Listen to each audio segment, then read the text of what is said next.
Hello friends, welcome to your प्रतिदि competitive classes. मैं हूं आपकी मेंटोर डॉक्टर पूनम शर्मा। आज हम डिस्कस कर रहे हैं आरपीएससी का कॉलेज लेक्चरर एग्जामिनेशन जो कि 2021 के अंदर आया गया था। 21 नंबर का क्वेश्चन देखते हैं। किसने कहा प्रतिदर्श एक विशाल समूह के एक लघुतर प्रतिनिधि है। Who has said that sample is the smaller representation of the larger whole. मतलब कि एक बड़ा आपने ले लिया है आपके अमाउंट है ना, और उसका एक छोटा रूप आपका सैम्पलिंग मेथड कहलाता है। ये किसने कहा है? तो इसका जो राइट ऑप्शन आएगा वो आएगा गुडेनहोर्ट। ये वाली बात गुडेनहोर्ट ने कही है। सेकेंड नंबर का क्वेश्चन, पूर्व निर्धारित सूची में से निश्चित अंतराल पर इकाइयों के चयन को क्या कहते हैं। यानी कि पहले से अपने पास चीज है कि अपने को क्या चीज करनी है, क्या करनी है, और उनका एक निश्चित अंतराल है। यानी कि 1, 3, 5, 7, 9, ये एक निश्चित अंतराल पर है सारी चीजें। ठीक है, इस प्रकार की जब इकाइयों का चयन किया जाता है तो उसको क्या कहता है? उसको कहते हैं सिस्टमैटिक सैम्पलिंग। ठीक है, क्योंकि हमारे पास एक स्पेस है जो मेंटेन कर रहा है कि नेक्स्ट डिजिट क्या आएगी। ठीक है, अब बात कर लेते हैं आपके क्लस्टर सैम्पलिंग की, जिसे कहते हैं गुच्छ निदर्शन। ये क्या होता है कि जैसे पूरी एक आबादी है, पूरा एक पॉपुलेशन एरिया है जो एक दूसरे से कनेक्टेड है। ठीक है, कनेक्टेड हो गए। कनेक्टेड कैसे हो गए? एज ग्रुप के अकॉर्डिंग कनेक्टेड हो सकते हैं, कास्ट के अकॉर्डिंग कनेक्टेड हो सकते हैं, आपकी क्वालिफिकेशन के अकॉर्डिंग कनेक्टेड हो सकते हैं। ठीक है, ऊपर से हमें दिखाई दे रहा है कि एज वा का है या हाइट का है। ठीक है, पर इंटरनली वो सब अलग अलग हैं। ठीक है, डेफिनेटली जब पॉपुलेशन ज़्यादा होगी तो उसमें कुछ ना कुछ अच्छाइयाँ एक सेम चीज़ होगी, सिमिलरिटीज़ होगी, और बाकी में सिमिलरिटीज़ नहीं होगी। ठीक है, तो जब हम ऐसे एरिया के अंदर निदर्शन लेते हैं, सैम्पलिंग मेथड लेते हैं, तो उसे क्लस्टर कहते हैं। जैसे कि आप समझ सकते हो मार्केटिंग एरियाज में। ठीक है, जब मार्केटिंग की रिसर्च करेंगे तो हमें पता है कि मार्केट की हम रिसर्च कर रहे हैं, पर मार्केट में कभी हम इलेक्ट्रॉनिक आइटम्स की लेते हैं, कभी हम कारपेंटर्स की लेते हैं, कभी हम नॉर्मल पेंटर्स की लेते हैं। ये हमने डिवाइड कर दिए कैटेगरीज, तो ये अलग अलग हो गई हैं। ठीक है, अच्छा, नेक्स्ट आपका ऑप्शन क्या कह रहा है? सविचार निदर्शन। देखो, इसमें खुद में लिखा हुआ है कि विचार करके जब हम निदर्शन करते हैं कि हमें सिर्फ कास्ट के बारे में ही डेटा कलेक्ट करना है, तो कास्ट हमारे पास एक आइडिया है जिसके ऊपर हमें काम करना है। ठीक है, ये सविचार निदर्शन हो गया। और नेक्स्ट आपका जो ऑप्शन है वो है स्तरित देव निदर्शन। स्टडी 5, देखो स्टडी 5 में मैंने क्या कहा कि आपकी एक लेयर डिसाइड हो जाती है कि ये वाला एरिया ऐसे, ये वाला एरिया ऐसा, ये वाला एरिया ऐसा, और इनमें हमें रैंडमली सैम्पलिंग करनी है। ठीक है, तो इनमें से हम डेटा कलेक्ट कर लेंगे। ठीक है, तो ये स्तरित आपकी देव निदर्शन प्रणाली हो जाती है। तो जो 22 नंबर का क्वेश्चन है उसका जो राइट ऑप्शन आएगा वो आएगा systematic sampling method. Next question देखते हैं, किस प्रतिदृश्य को आकस्मिक प्रतिदृश्य कहा जाता है, यानी कि सडन ऐसा हो जाता है। ठीक है, तो इस वाले के जो आपका निदर्शन है उसे हम क्या कहेंगे? सुविधाजनक प्रतिदर्शन, कन्विंसेंस। कन्विंसेंस में क्या हो रहा है कि आपने पहले तो एक बार सोच लिया है कि हमें इस पॉपुलेशन में से डेटा कलेक्ट करना है। ठीक है, और इस टाइप के हमें डेटा चाहिए कि जैसे 50 आपको मेल चाहिए होंगे, सपोज करो 50 आपको फीमेल चाहिए होंगी। ठीक है, आपको 50 है ना 1 to 10 ईयर के चाइल्ड चाहिए होंगे। ठीक है, और 50 आपको प्लस 60 जो है उसके अपर के जो लोग चाहिए होंगे। ठीक है, ये आपने अपना डेटा फिक्स कर लिया है। ठीक है, अब सपोज आप अपने एरिया के अंदर हो, अपने फील्ड के अंदर हो, तो आपको मेल और फीमेल तो मिल गई है, पर 1 to 10 ईयर के बच्चे आपको नहीं मिल पा रहे हैं। ठीक है, ये आप सोच के बैठे हो नहीं मिल पा रहे हैं। अब क्या करोगे आप कि आपको डेटा तो कलेक्ट करना है, क्योंकि आपने 50 50 50 200 रेस्पोंडेंट लिए, 200 को एरिया को फिल तो करना है। इसमें आप क्या करोगे कि आपकी या तो एज बढ़ा दोगे, ठीक है, कि 10 to 20 ले लेता हूँ, डेटा मुझे मिल ही जाएगा। तो जब सडन चेंज होते हैं, जब सडन हमारे निदर्शन पद्धति में कुछ चेंज कर दिया जाता है, उसे हम कन्विंसेंस सैम्पलिंग मेथड कहते हैं, सुविधाजनक। हमने अपनी सुविधा के अनुसार ले लिया, जो फील्ड में हमें प्रॉब्लम्स आ रही थी उनसे हमने निजात पाने के लिए अपने अकॉर्डिंगली सैम्पलिंग मेथड यूज कर लिया। ठीक है, नेक्स्ट आपका ऑप्शन है अभ्यंश प्रतिदृश्य। ठीक है, कोटा प्रणाली। कोटा प्रणाली क्या होता है कि ये नॉन रैंडमली आपके रैंडमली मेथड है, सैम्पलिंग मेथड है। ये क्या करते हैं कि पहले छोटे छोटे आपके ग्रुप के अंदर आपको डिवाइड कर लिया जाएगा, जो भी आपके रेस्पोंडेंट हैं। ठीक है, और आप बार बार छोटे ग्रुप बनाते जाओगे जब तक आपको अपने अकॉर्डिंगली डेटा प्राप्त नहीं हो जाता। ठीक है, जैसे मैंने है ना हमारे पास मेल तो डेटा था ही, पर मेल में मैंने है ना 2 डिवाइडेशन कर दिया कि एक तो ये कर दिया कि 50 से बिलो है और एक मैंने कर दिया 50 से अपर है, तो 2 ग्रुप बन गए इसी ईमेल के अंदर। ठीक है, इस प्रकार की जो सैम्पलिंग होगी वो होगी आपकी क्वार्टर सैम्पलिंग यानी अभ्यंतर प्रतिदर्शन। नेक्स्ट आपका है क्लस्टर। क्लस्टर मैंने आपको अभी बताया कि ये आपके एरिया के अकॉर्डिंग होता है। ठीक है, जैसे मार्केट का मैंने अभी आपको उदाहरण दिया था कि है तो मार्केट, हमने एक एरिया डिसाइड कर लिया है मार्केट वाला, पर उसके अंदर विभिन्न प्रकार के काम होते हैं और उन विभिन्न प्रकार के जब हम सैम्पलिंग मेथड लेंगे तब हमें क्लस्टर सैम्पलिंग यूज करनी होगी। और नेक्स्ट आपका जो ऑप्शन है वो है स्ट्रैटिफाइड सैम्पलिंग, स्तरीकृत प्रतिदर्शन। इसके अंदर क्या होगा कि हमें छोटे छोटे स्टेयर्स में लेयर्स में हमें हमारे डेटा को डिवाइड करना होगा और उसके बाद हमें सैम्पलिंग मेथड यूज़ करना होगा। तो 23 नंबर का जो क्वेश्चन का राइट ऑप्शन आएगा वो आएगा सुविधाजनक प्रतिदर्शन। 24 नंबर का क्वेश्चन, आप अपने कार्यस्थल पे तनाव कैसे निपटते हैं? ठीक है, how do you deal with the stress at your work place is an. देखो, पहला आपका जो ऑप्शन आ रहा है वो आ रहा है आपका ओपन एंडेड क्वेश्चन। ठीक है, ओपन एंडेड क्वेश्चन के अंदर क्या होता है कि आपने पूछा कि हाउ डू यू, यानी बताओ कि कैसे निपटते हो। आप ये कहोगे कि मैं है ना म्यूजिक सुनता हूँ, मैं है ना कुछ गेम खेल लेता हूँ, मैं कुछ है ना वॉक कर लेता हूँ, ठीक है, मैं कुछ फ्रेंड्स के साथ बात कर लेता हूँ। ये आपके पास डिफरेंट टाइप ऑफ आपके ऑप्शंस हैं। ठीक है, आप कुछ भी कर सकते हो अपने वर्क पैलेस को मिटाने के लिए। हमने आपको बाउंड नहीं किया है कि आपको इन दो में से आंसर देना है। ठीक है, जब आपको बाउंड नहीं किया जाता तब वो ओपन एंडेड क्वेश्चन होता है। ठीक है, दूसरा आपका जो ऑप्शन है क्लोज एंडेड, क्लोज एंडेड के अंदर आपको ऑप्शन दे दिए जाते हैं ए बी सी डी, या तो आप इसमें से चूज करो, ए आपका ऑप्शन आएगा या बी आएगा, सी आएगा, डी आएगा। आप धूम्रपान करते हैं? देखो, एक क्वेश्चन समझना, क्या आप धूम्रपान करते हैं? आप कहेंगे मैंने ऑप्शन दे रखा है यस और नो। ठीक है, ए ऑप्शन है, बी ऑप्शन है। ठीक है, आपने कहा यस, फिर मैंने उसी क्वेश्चन में किया अगर आप धूम्रपान करते हैं तो क्यों। ठीक है, तो मेरा जो पहला क्वेश्चन था जिसमें मैंने आपको ऑप्शन दे दिए वो आपका था क्लोज एंडेड क्वेश्चन, जिसमें मैंने आपको ऑप्शन दिए, यानी आपको इन दोनों में से आप आंसर करना है। और जो दूसरा मैंने क्वेश्चन पूछा व्हाई, कि क्यों करते हैं भाई धूम्रपान, ये आपका ओपन एंडेड हो गया, यानी आप फ्री हो इस क्वेश्चन का आंसर देने के लिए। मुझे इंटरेस्ट आता है, मुझे मजा आता है, मुझे नींद नहीं आती है, मैं नींद लेने के लिए धूम्रपान करता हूँ, ऐसा सकते हो। जो भी आपके क्वेश्चन आ रहे हो, जो भी आपके विचार आ रहे हो, वो आप सब कुछ कह सकते हो उसके अंदर। ठीक है, ये आपका हो गया क्लोज एंडेड क्वेश्चन। देखो, और नेक्स्ट आपका होता है अमूर्त एब्स्ट्रैक्ट क्वेश्चन। देखो, अमूर्त का मतलब होता है जो हमें दिखाई नहीं दे रहा, मतलब हमें उसे उसकी इंटरनल चीजों के बारे में पूछना होता है। ठीक है, जो हमें दिखाई नहीं हो रही पर फील हो रही है। ठीक है, उसमें फीलिंग है।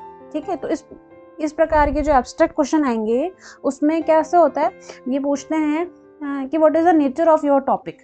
कि आपने कोई टॉपिक लिया, आपने लिया गरीबी ले लिया, तो आपने ये जो गरीबी ली है टॉपिक, उसका नेचर क्या है आप बताओ। तो आप क्या कहोगे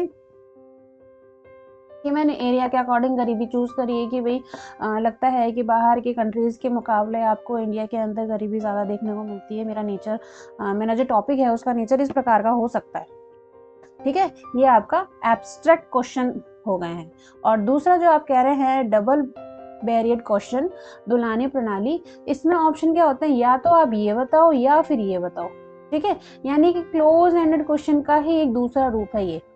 ठीक है, अच्छा, अब आपसे क्वेश्चन पूछा जा रहा है, इसका आंसर आप ही बताएंगे 24 नंबर के क्वेश्चन में, कि बताइए आप अपने वर्क पैलेस पे अपने तनाव को कैसे फ्री होते हैं तनाव से। ठीक है, अपने तनाव से कैसे निपटते हैं। मैंने आपको चारों ऑप्शंस बता दिए, इसके राइट ऑप्शन आपको मुझे कमेंट बॉक्स में देना है कि हम हमारे तनाव को निपटने के लिए ऐसा करते हैं। ठीक है, क्वेश्चन नंबर 25, एक साक्षात्कार जिसमें साक्षात्कारता किसी दिए गए विषय के बारे में स्वतंत्र रूप से बात करने के लिए उत्तरदाता को प्रोत्साहित करता है। देखो, इस क्वेश्चन में जो समझने वाली बात यह है स्वतंत्र रूप से, यानी उसको बिल्कुल फ्री कर दिया है कि आप अपने जो भी आपसे प्रश्न पूछा जाता है उसका किसी भी प्रकार से आंसर कर सकते हैं। ठीक है, an interview in which interviews encourage the respondent to talk freely about the given topic is. ठीक है, अब कह रहा है इसके ऑप्शन में अनस्ट्रक्चर्ड इंटरव्यू। देखो, इसमें ऑप्शन आया है अन, स्ट्रक्चर है, स्ट्रक्चर हमारे पास एक परफॉर्मा है जिसमें क्वेश्चंस लिखे हुए हैं कि हमें ये 10 क्वेश्चंस आपसे पुटअप करने हैं, बट अनस्ट्रक्चर यानी कि है ही नहीं हमारे पास कोई परफॉर्मा जिसमें हमें आपके क्वेश्चन पूछने। ठीक है। तो इसका जो राइट ऑप्शन आएगा कि फ्रीली आपको छोड़ दिया गया है कि आप किसी भी क्वेश्चन का राइट आंसर जो है वो अपने हिसाब से दे सकते हो। इस वाली पद्धति को हम कहेंगे अनस्ट्रक्चर्ड। ठीक है। दूसरा आपके क्वेश्चन ऑप्शन आया है स्ट्रक्चर इंटरव्यू। इसके अंदर क्या होता है, एक परफॉर्मा होता है। इस परफॉर्मा में क्वेश्चंस होते हैं और यही क्वेश्चन आपको आपके जो सामने रेस्पोंडेंट बैठा है इंटरव्यूअर उससे आपको पूछने होते हैं। ठीक है। नेक्स्ट आपका ऑप्शन है फोकस इंटरव्यू। फोकस इंटरव्यू में होता है किसी विशेष विषय पर चर्चा की जाती है।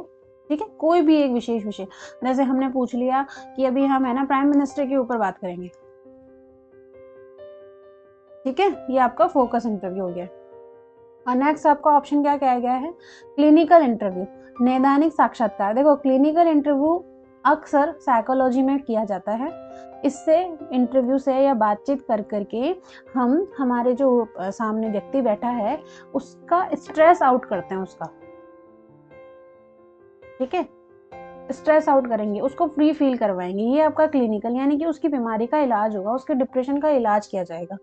ठीक है, तो 25 नंबर का जो राइट ऑप्शन है वो ऑप्शन है अनस्ट्रक्चर्ड इंटरव्यू। 26 नंबर का क्वेश्चन देख लेते हैं, अनुसूची का प्रयोग किस रूप में किया जाता है। Schedule is the use at. देखो जब भी शेड्यूल, आपके क्वेश्चनियर, आपका सर्वे, इंटरव्यू, ऑब्जर्वेशन, ये जितनी भी चीजें हैं ये आपके टूल्स में काउंट होंगी। ध्यान रखना हमेशा, शेड्यूल, क्वेश्चनियर, ऑब्जर्वेशन, ठीक है, सर्वे,